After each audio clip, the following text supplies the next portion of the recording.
question for Bill and Sean, because I don't want you to feel left out. I never do. This process, because of where we are in the South, there is a lot of interest in Nick Saban's role in all of this. How much influence did he wield throughout this process in finding Chris? Yeah. The guy, we all know he's a winner, right? Biggest winner we all know. But the presence that he has and the way he evaluates things, it changed the entire interview process for us. There are times we were looking at him saying, oh, I wish I asked that, or I wish I saw it that way. But the other is the credibility that he gives you when he reaches out, to Chris and they talk. It just changes, everything that you can do or would do. But I think it made the entire committee a little bit, better in how we approached it, how we evaluated it. The amazing thing after each interview was his process as he analyzed what he heard, why he heard it, what he thought wasn't said. And saying it's impressive is such a slight to him. It was incredible, right? Yeah. As you all know, Nick believes in process in a big way. And so he brought that same mindset, A, to our process of hiring somebody, but B, as he was questioning people and he was involved with everybody we talked to, you could see him drilling down, well, okay, then what? Then he doesn't ever take the easy first answer. It's like, ask the next question, and the next one that sometimes you don't want them to ask, that he'd ask that. So incredible. Sean nailed it. Incredibly helpful, and really thankful that he was willing to, jump in and be vitally involved in the process.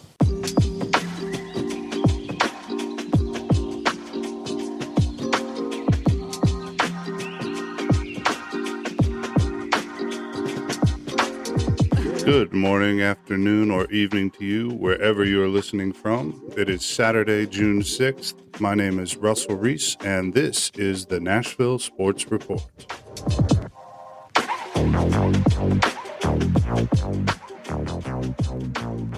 Okay, well, we started off today's show with a clip from Predators owner Bill Haslam and CEO Sean Henry speaking this week about minority Preds owner Nick Saban and their hiring process at the introductory press conference for the new general manager, Chris MacFarland.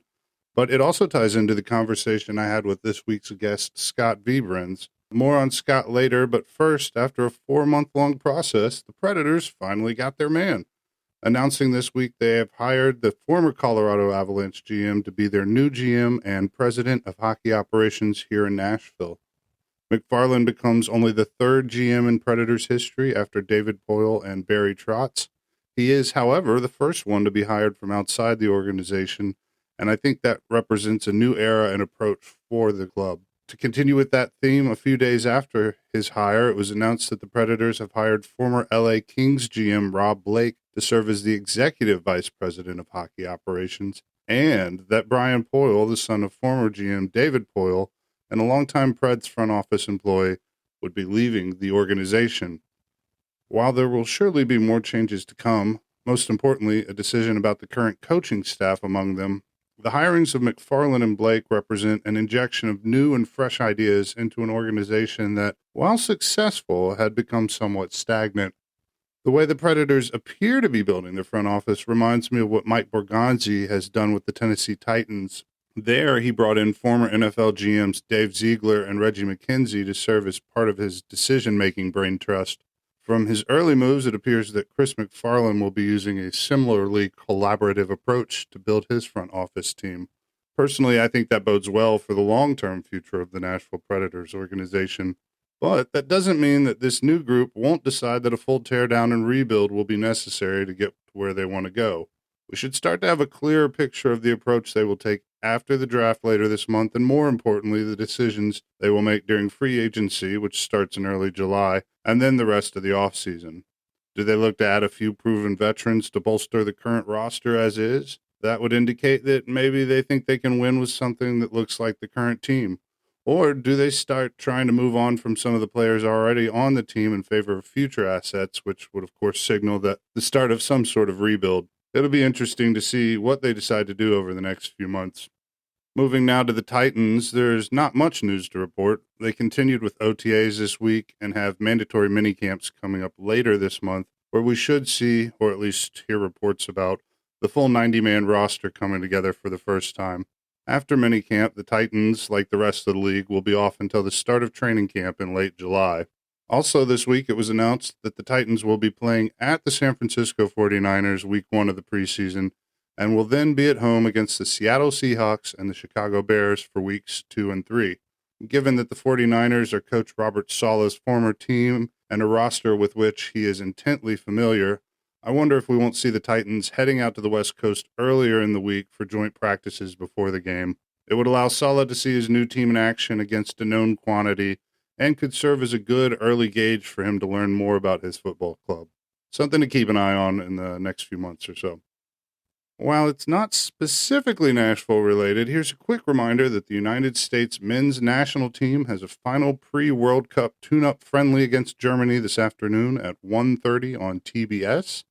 And then they kick off their World Cup schedule for real this Friday at 8 p.m. against Paraguay. That game will be available on Fox. Finally, the Nashville Sounds are currently 36-25, second in their division, 1 game behind the Memphis Redbirds. They are right now finishing up a 6-game series in Jacksonville against the Jumbo Shrimps, and they will return home for a 6-game series against the Durham Bulls, which starts on Tuesday. My guest this week is Scott Viebranz. Scott is a retired sales executive who has worked for a number of large national and international companies, such as Procter & Gamble, Energizer, and Doan Pet Care. We spoke this week about his experiences with sports growing up in New York City, what it's like moving to Nashville right after the arrival of professional sports to our town, and the importance of culture within an organization. I thought it was a very interesting conversation, and I hope you enjoyed it as much as I did. Okay, Scott, thank you so much for making the time to join me today. I really appreciate it. And I'm just going to go ahead and dive right into the standard questions that I ask everybody who comes on the show, starting with, what is your favorite sport to play? Well, first, let me say thanks for having me. And I think it's important that you take on the old guy screaming into the sports void demographic. So I'm glad you're reaching out to us old guys. So that's great. My favorite sport to play right now is golf.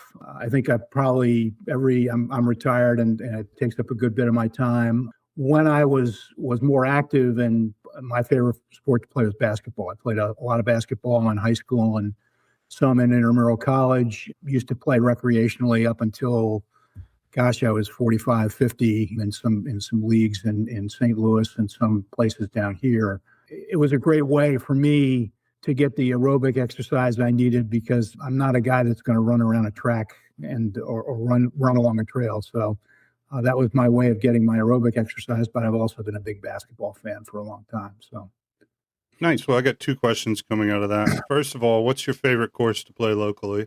I belong to Vanderbilt Legends Club, which is the club that is the home of the men's and women's Vanderbilt golf teams. And I think they've got 36 holes, and they're a great course, both great courses, and I enjoy that. I've got some great friends there now, but I also like McCabe. We live within walking distance of McCabe here in Sylvan Park, and I think that's a really great facility. And I can kind of walk on there, play 9 holes, and it's a challenging course too. So I think those are probably my 2 favorite courses in Nashville. So nice, yeah. I think McCabe is definitely my favorite of the public courses as well. In fact, I think we're going to be taking my father-in-law there for his birthday fairly soon. He's got a regular on a Sunday. Yep. That's right. And then on the basketball front, what teams are you cheering for? Do you cheer for any NBA or college teams in particular? Or?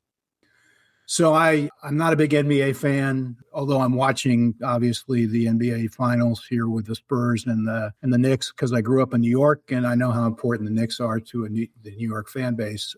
I'm more of a college basketball fan, and I went to Duke, actually the sports director of the Duke radio station, and did play-by-play in color of the basketball games while I was there. And so I think it's a requirement for your diploma to root for the Duke basketball team. And I get to Cameron once a year with a friend of mine who's got tickets. So that's been being a Duke basketball fan has been a passion for me. So that's my connection to the sport in addition to playing it. That's pretty awesome. I'm curious to know, do you have any memorable games that you called while in college? Anything that sticks out as like the defining moment? We were really bad when I was there. I graduated in 73, and we were in the dark days of Duke basketball before Krzyzewski arrived in the early 80s. And I will say one of my big memories was actually being in the Spectrum in Philadelphia when Leitner hit that shot against Kentucky. And so that's one of my fun sports memories. I was there with a bunch of college buddies, and we were there when he hit that shot, with 2 seconds left. So that's probably my most memorable moments, if you will. So absolutely. I mean, that's probably one of the most iconic college basketball plays of all time. To be able to see that live is amazing. Yeah.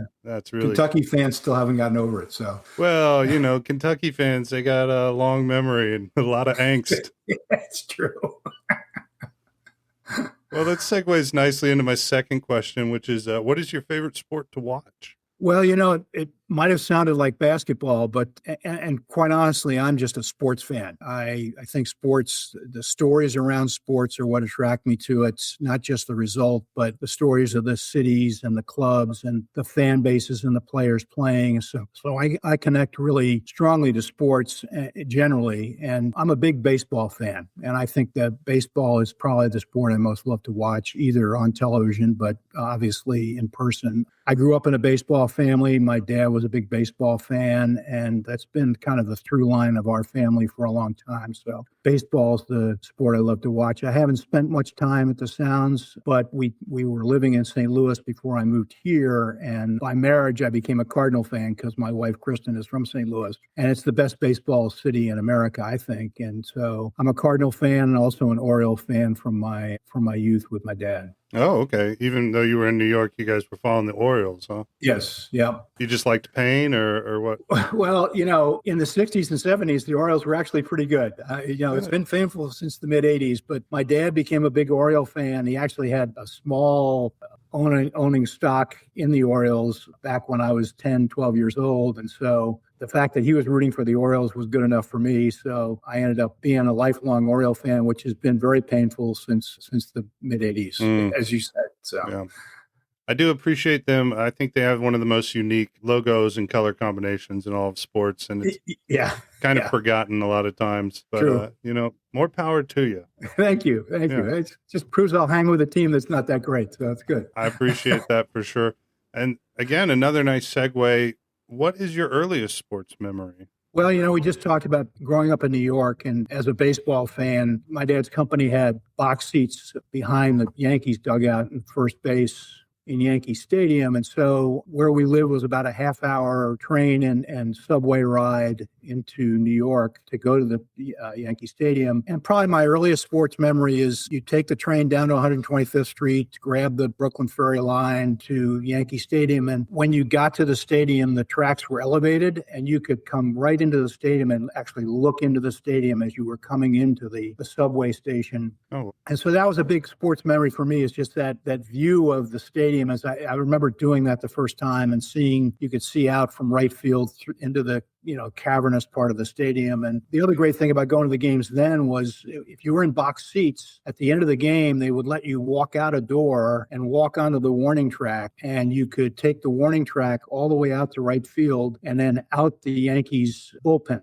They had a door out there. So that's how you exited the stadium, which I can't imagine anybody would let you do now. But back in those days, they'd have, security guys to keep you from going on the field. But I remember holding my dad's hand and walking down the warning track all the way from the Yankee dugout down to right field and then out the bullpen, which was pretty cool. That's incredible. Wow.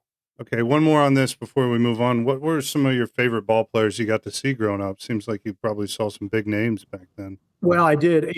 I at that time with the Yankees, it was the 60s, and it was, I saw Mickey Mantle, Yogi Berra, later Elston Howard, Whitey Ford, Tom Maris. Tom Maris hit, I think, home run 58 or 59 the year he hit 61. Oh, wow.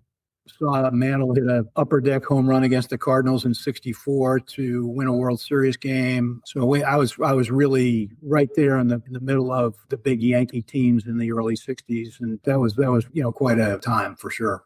Yeah, incredible stuff. When I was a kid, I had a VHS tape called The 500 Home Run Club, hosted by Bob Costas, and Mickey was in it. Maris, I don't think, ended up at 500, but No. It was the gravitas of Bob Costas and this music, and all those guys were just kind of mythical, almost beyond legendary sort of creatures in my mind. And it's one of those things to know that people actually saw them play ball in the flesh, watching Mickey Mantle hit a World Series winning home run. That's quite a special thing. Oh, absolutely. Absolutely. I've got, those are great memories from that time for me, obviously. So Yeah. You mentioned being in St. Louis previously, and my next question is, how did you end up arriving into Nashville? So we lived in St. Louis for a bunch of years. I did a good bit of traveling around because I was working for consumer products companies and in sales management and executive sales management. So I moved a good bit, but we were in St. Louis for a good bit of time unexpectedly. And it was fun to be there because Kristen had grown up there. And then I took a job here in Nashville in 99. I was commuted for a year because my son was a senior in high school and then moved down here in 2000. It was an interesting time to come into Nashville. It's just the beginning of the explosive growth of Nashville from a sports standpoint, but also just generally. And so we've been here for 25 years. Both kids are here now. Grandkids are here. But to just be here and see how sports have changed here in that 25 years and come from a city that was an established sports city and come here to a city that was beginning to establish itself as a sports city, I think it's been really, really interesting as a sports fan. Yeah, I bet.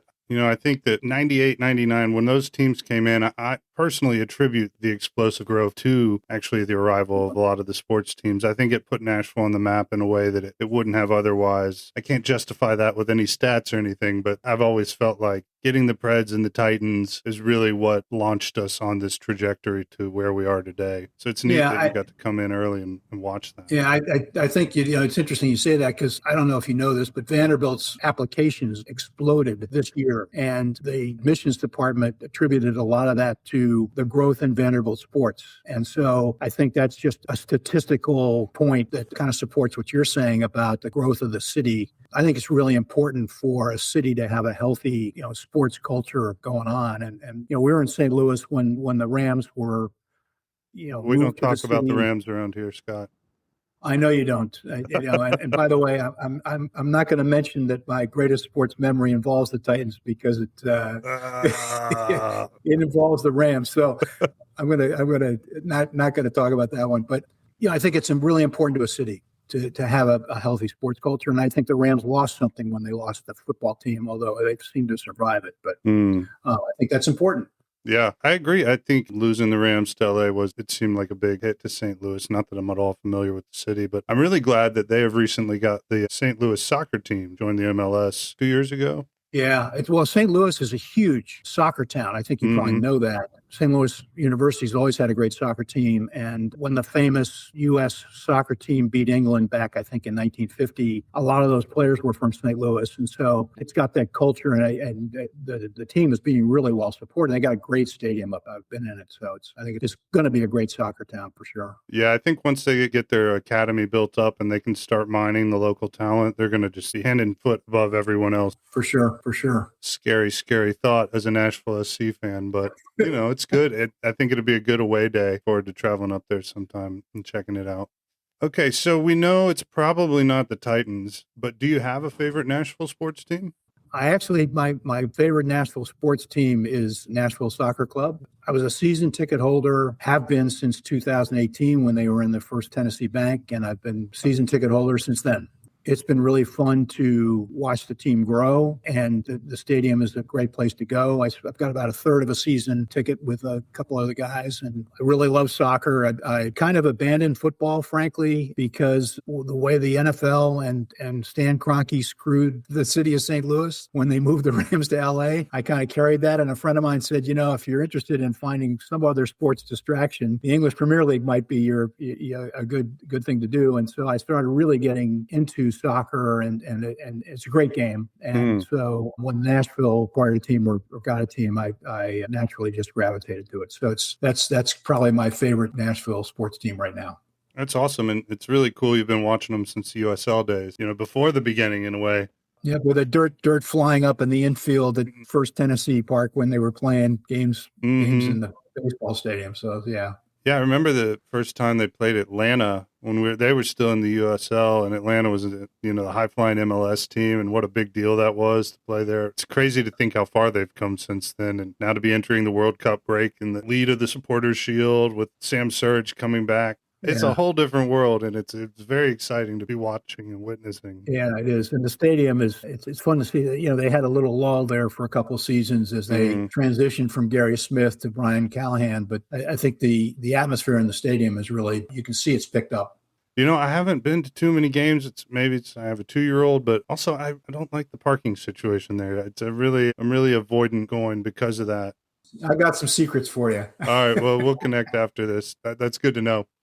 Okay, so do you have a favorite Nashville sports memory or moment? We were Blues tickets holders in St. Louis, season ticket holders. And so coming here and seeing the growth of the Predators franchise is really a great memory for me because, we came from a relatively sophisticated hockey town. Obviously, the Blues have been there since the late 60s. My wife, Kristen, was a huge hockey fan. And I was a Rangers fan growing up in New York. And so it was a lot of fun for us to see the team grow, to see the way the Predators franchise kind of tried to get people to understand the game and become knowledgeable about the game. And that run to the Stanley Cup was a really great memory for me. I went to a couple of games, and the atmosphere in that arena was just so electric because it was kind of an unexpected run. And, and people outside in the plaza there by the Hilton Hotel, it was just that whole atmosphere really spoke to what I think about sports in terms of a collective memory and a story that was really very memorable for me. So I think that's my biggest Nashville sports memory. Nice. Yeah, I love that. That's absolutely a great one. Okay, so moving on to who would you put on your Mount Rushmore of Nashville sports?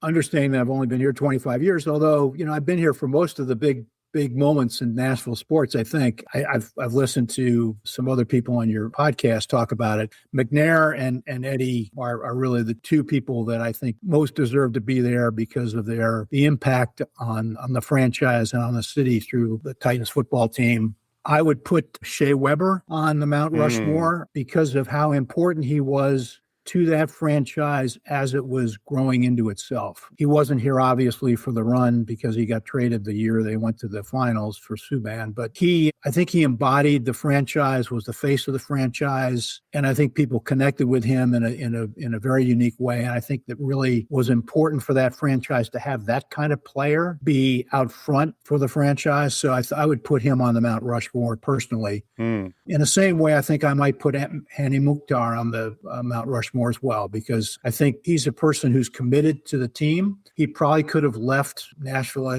SC, a few years ago, but I think the team recognized the importance of him to the team, and he recognized how important he was to the city, and they were obviously able to agree on a contract. And I think that connection, I think any sports franchise that's starting out needs to have somebody they can put in front of the fan base that the fan base can attach to. And I think Mukhtar is an example of that.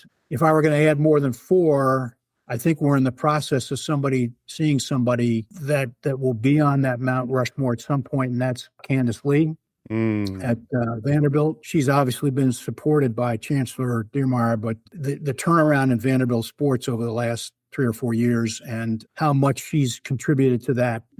My wife worked with your mother-in-law at USN, and they got to know Candace really well because she used to come over as the compliance manager to talk about the athletes in the recruiting process. But the work she's done to get talent into that school has just been amazing to me. Yeah, that's such a great point. On a few of those, I agree, Eddie, Steve, obviously. I think the stoicism of Shea Weber and the sort of silent leadership that he provided was such a boon to the team, but I think it also causes him to maybe sometimes not get remembered in the conversation a little bit. You just had this hulking big guy with a massive slap shot. He was never the sort of verbose one. He was just kind of the consistent. Ryan Suter leaves. Everybody gets mad at Suter. Here comes Roman Josi. Shea's still there, still doing his thing. He did go and sign the contract with Philadelphia that really kind of put the Preds in a bind for, another 2 years almost? I think they're still waiting to get out from under that. But I think that's a great point about him. And about Hani, too. I think you're right. If he's not there yet, he's very close. It's an amazing thing to be able to build the team, the culture, everything around an organization. You come in on the ground floor in modern day soccer, football, and be able to have that kind of impact. And I was reminded of something Sam Surge said when he signed his extension recently, which was along those same lines. It was like, yeah, I could probably go back to England, but I could stay here and get a statue built. I can, there's more opportunity for a greater and longer lasting impact for players like that. And I love that either Nashville SC has really helped show them that vision, or that vision is prevalent with them. And uncandidly, I couldn't agree more. I remember, and I've spoken about this previously, going to Vanderbilt football games when I was a kid in the 90s. And my dad would just let us run around the stadium because he could see us wherever we were. You know, he could just sit there and, oh, there they are. And to see what they've done now, to see the way the facilities have changed, the way the attitudes around the sports have changed, particularly around football. I mean, I think men's basketball, okay. Women's basketball used to be great, and they've come back to that. Vandy boys baseball team, bowling, soccer, all these things. She's done so much to push them so far forward. It's really impressive, and I think that's a great point. Well, and even in the time that we've been here, I remember going to Vanderbilt football games and just the student section would empty out by halftime, and you go now, and that's what you really need is you need that student involvement. That's what makes Duke basketball so great. They're there rocking and rolling through the fourth quarter now, and that just gives you an indication of how far that's come in my mind anyway. You know, I was reminded of sort of a similar thing when you were talking about the Preds Cup run in 2017.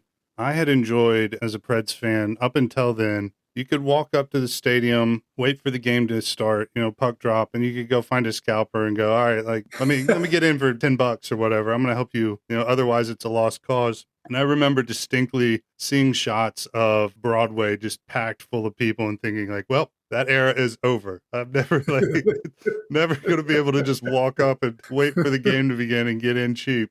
Which I'm so glad. Gosh, I remember the Save the Preds era in like 2007, 2008. Oh, yeah, I remember they were going to Hamilton. Yeah. Hamilton, Ontario, right? Yeah. And they had a pretty stacked team too at the time. I mean, they had Forsberg, Korea, they had a bunch of guys, and like Nashville just didn't care. And now it's annoying that, you can't get in on the cheap, but it's amazing to see and realize where we've been to where we are.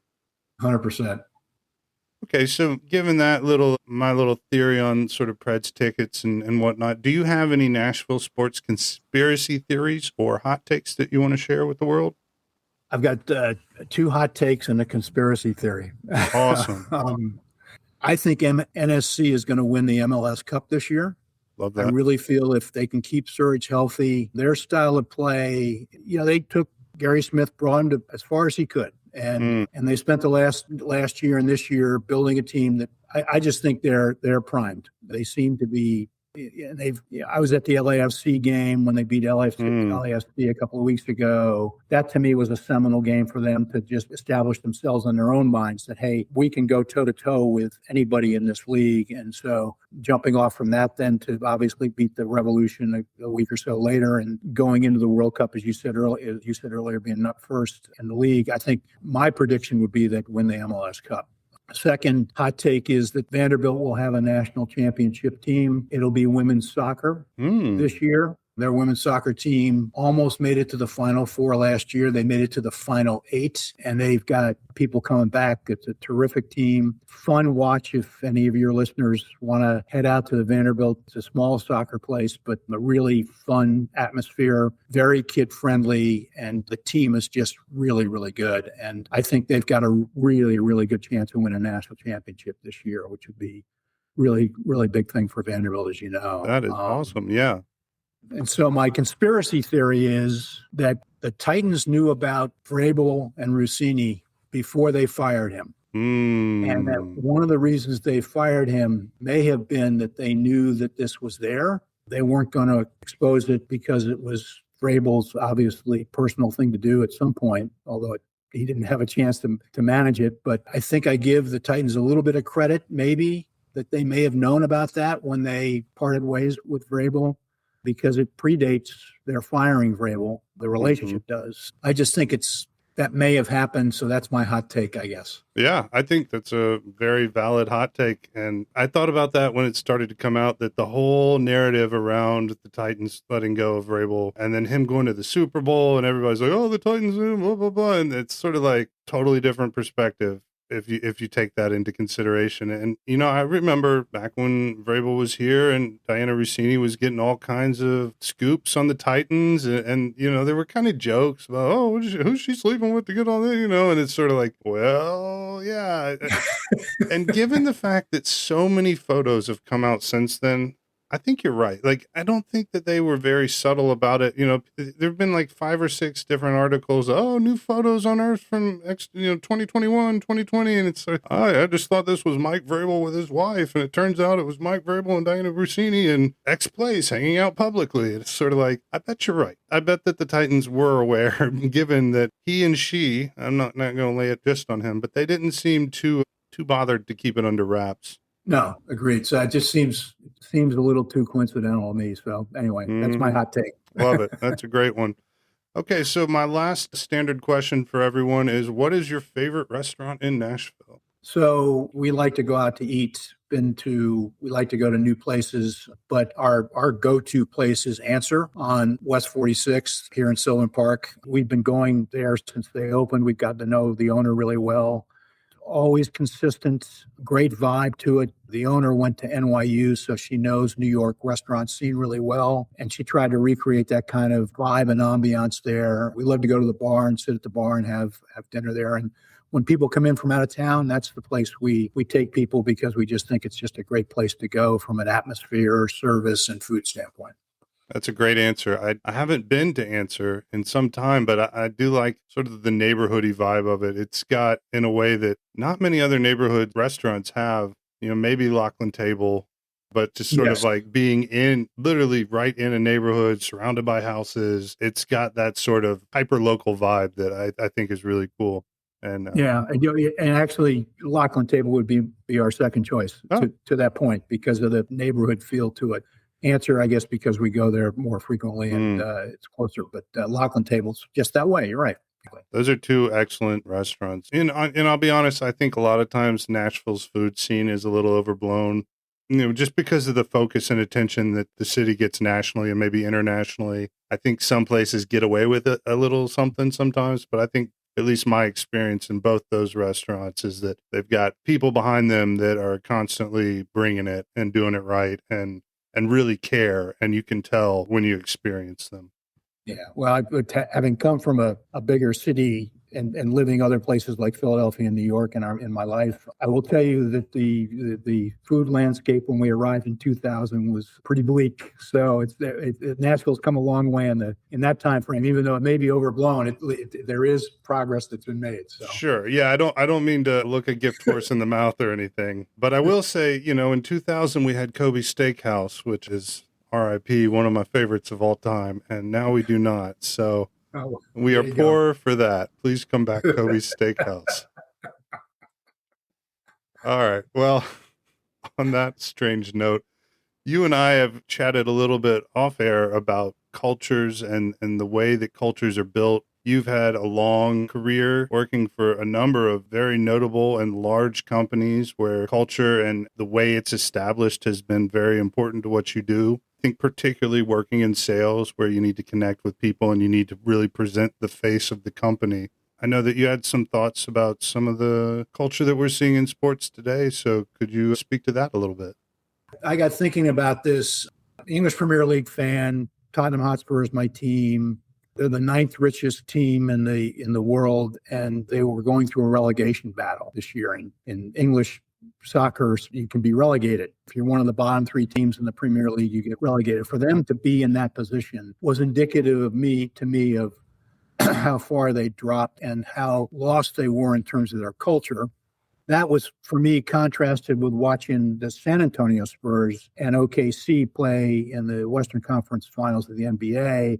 2 teams that have got very distinct and well-embedded cultures that have developed over a period of time and have led to excellence in both cases. And, for me, when I look at the contrast of those 2, it's all about kind of a consistent plan and process and vision for what you want to be as an organization. This holds true in business, but it holds true particularly in sports franchises And I think both the San Antonio Spurs and the OKC are embodiments of that, from their ownership through their management and coaching staff and even down to their players. They are focused on process and hewing to that process, a value system about how they want to present themselves to their fans and to their other stakeholders. And I see that in a lot of ways in the Nashville sports scene right now. I'll give you a couple of examples. And I have a great connection to Greg Popovich, who I think is a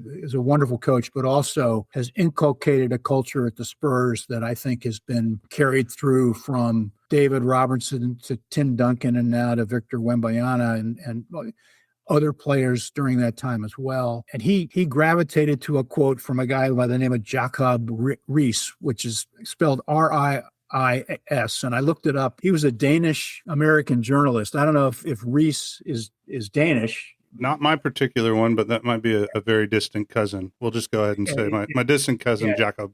But he had a quote that I connect to, but I think Popovich in particular did. When nothing seems to help, I go and look at a stonecutter hammering away at his rock, perhaps 100 times, without as much as a crack showing in it. Yet at the 101st blow, it will split in two, and I know it was not that blow that did it, but all that had gone before.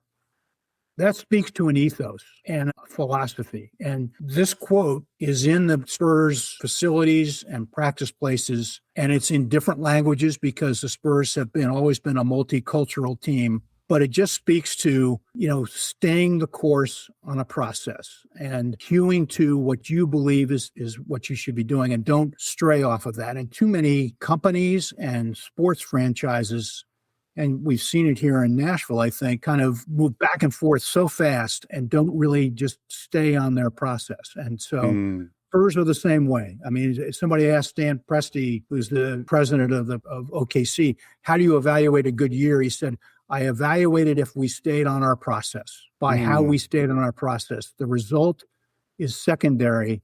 What I want to know is, did we stay on our process? And both those instances, I think, are examples of what I think a good culture looks like. That's really interesting. I've not heard that quote before, but I really like it.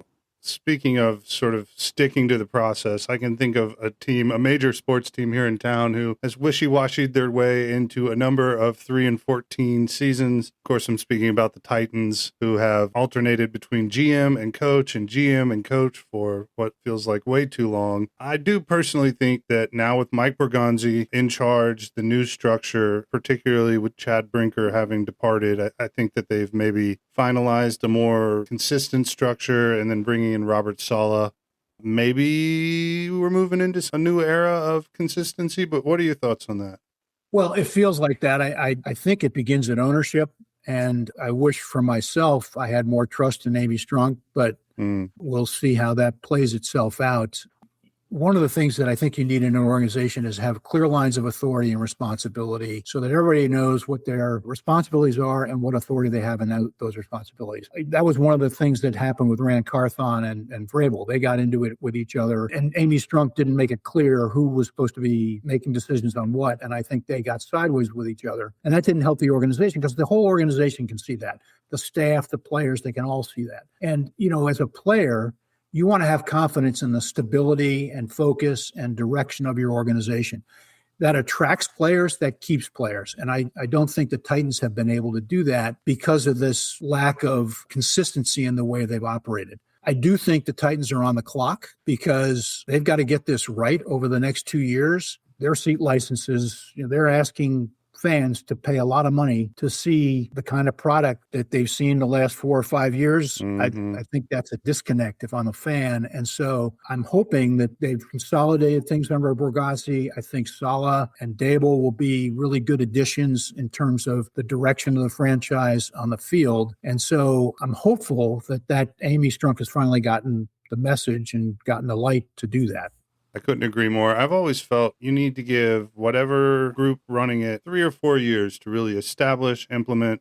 Obviously, Indiana, Kurt Signetti, whatever he did up there is an outlier, but, new coach, new GM, whoever, and ideally they'd come in together or at least be aligned. But I feel like they've lacked the patience to, as you mentioned, stick to the process that whoever was in charge was trying to outline. I am hopeful that maybe we can see more consistency from them. But something you just said about the business side of it reminded me of, I was just listening to the Chris MacFarland press conference, the new Predators GM, and something that he said very early on in his comments was, my job is to make sure that the players can focus purely on playing hockey and that they don't have to worry about anything else, that we can handle whatever it is and they can focus on being the best hockey players they can be. And it's a simple concept, but I think that it's also a very hard thing to accomplish given sort of the state of the business world and sports as a business. It's so easy to lose sight of the ball and get distracted by the flashy things or whatever it might be. So I thought that was a refreshing thing to hear from him. I agree. And I think that's the Kurt Signetti outlier is almost works in opposition to that thought and becomes maybe an icon for other people to look at and go, well, you can do it really quickly. Look what he did. And for me, if you're trying to build something to last, you've got to be committed to consistency and all the way through the organization and how you're operating. And you look at the great franchises in football, the Steelers, the Patriots, the 49ers, those franchises who have stood the test of time, they've been very consistent in the way they've approached how they change coaches, how they focus on players and the kind of fit they have for players. And so I think there's models there. It's just a hard model to follow because you do get into the trap of trying to move too fast to make change when things aren't going exactly the way you think they should, right? Mm-hmm. And I think Nashville SC is an example of a franchise that obviously John Ingram hired Ian Ayre from Liverpool, a well-respected, well-known football man, brilliant hire by John Ingram. And they've nurtured this thing along. They took Gary Smith. You need a good defensive team when you start out in a league like that. And Gary Smith was a defensive coach, but they got to a certain point where they realized, okay, we need to make the next change. But it wasn't like a radical change. It was just a move on to Callahan. And I think that's, to me, an example of a franchise that's doing it the way I think the good franchises do to be successful over the long term, right? For sure. I'd say, too, another thing I really appreciate about John Ingram as an owner is that you don't hear a lot about John Ingram as an owner. I want my executives to be busy being executives, away from the spotlight, doing the leadership things. I don't want to hear from the owner. I don't want to hear from the president. I don't want to hear from the CEO. I want to know that those people are off, not wasting their time on these sorts of things to pop up when they need to, but I like that John Ingram doesn't make himself too much of a part of the story. He kind of knows his role within it, which is to be the owner of the organization and provide the funds. And I'm sure he gets consulted on things all the time, but, he's hired people. He trusts the people he hired. He lets them do their jobs. And it's like you said, I imagine they have very clearly defined roles, expectations, responsibilities, and accountability.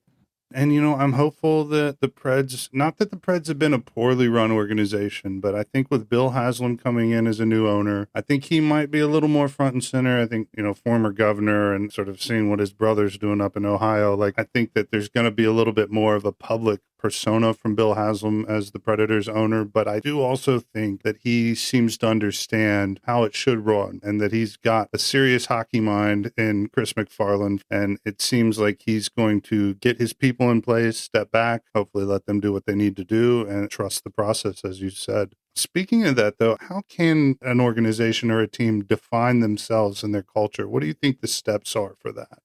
I think the ownership and the stakeholders, and really, and I'm talking about sports franchise now, needs to think about what they want to be in the community and what they want to be as a team. And I think it's important for them to understand where they are in the fabric of the community and how they can connect to that, and then develop a game plan and a vision for that. This quote I gave you from Jacob Riis is an example of that, where they said, this is what we're going to stand for. We're going to pound the rock, basically. We're going to pound the rock, and the rock may not break on the first pounding or the second pounding, but we're going to keep pounding the rock. That's who we're going to be. I think you need to establish that in some way, shape, or form. I worked for Procter & Gamble. Procter & Gamble was like working for a military organization because they had a very clearly defined way they went to market, a very clearly defined hierarchy of how that went from the marketing department to the sales department. They had a very specific training program and the way you should approach a customer and how you should sell to that customer. It was all very routinized. In some ways, it was great training for me. In some ways, sometimes you wanted to break out of it, but it was a reason for their success. It was very well defined. And then you need to hire people, or in the instance of a sports organization, bring people in that will fit that culture. That's why a guy like Tim Duncan fits so well with the Spurs, or Shea Gilgeous-Alexander fits so well with OKC, or Hani Mukhtar fits so well with Nashville. You bring people in who want to be in that kind of culture and that kind of environment, and know that they're going to be successful there. When you say that, I think of the Christian Espinoza signing this summer and how excited I think everyone around the team was. And yeah, obviously the talent's there, but when you saw that introductory presser, they spoke to more of what you're saying, that we think Christian fits in with what we're doing, who we have, and what we're trying to accomplish. And I think the results on the field speak to that immensely. He's just hit the ground running in a way that's been amazing. It's so interesting because I work as a project manager in my day job, and a lot of what my role is to try and sort of find structure within chaos, or try and find alignment between disparate groups. And, lots of times you're starting with a blank piece of paper. I think it's so easy for anyone or any group to, oh, yeah, culture, blah, blah, blah, whatever. But, there's real concrete steps that have to be taken, but the direction is infinite. And until you sort of drill down into who you are, what you want to accomplish, so you have to define the objective. You have to create a roadmap. You have to know how you're going to progress from where you are. You have to know where you are, and then how you're going to get to where you want to go.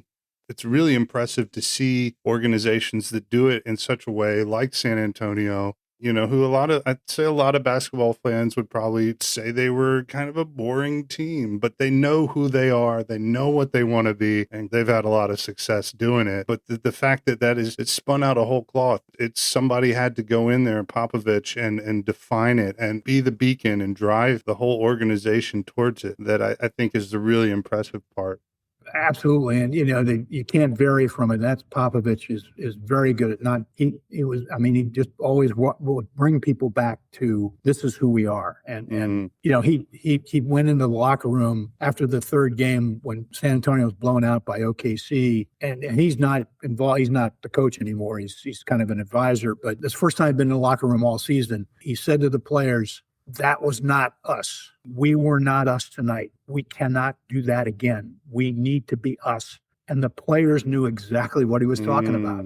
They knew exactly what he was saying because they knew we were not us tonight. And so being able to say that to your employees or your team and have them understand, yes, you're right. We're not us because this is who we are.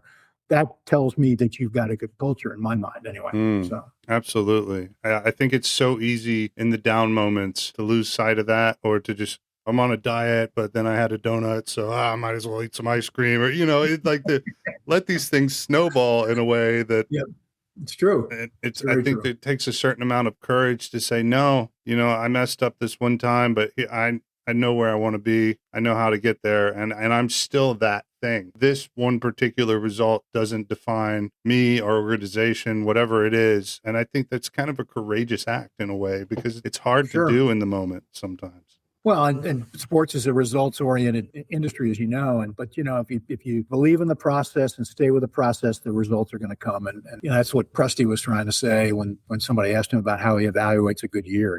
And I think that's very, very important. Yeah. Well, that's such a great point, and I think it might be a great idea to end on. Do you have any final thoughts for the audience? Anything else you want to share? I don't. I've really, really enjoyed this time. It's been fun talking to you about this, and thanks so much for having me.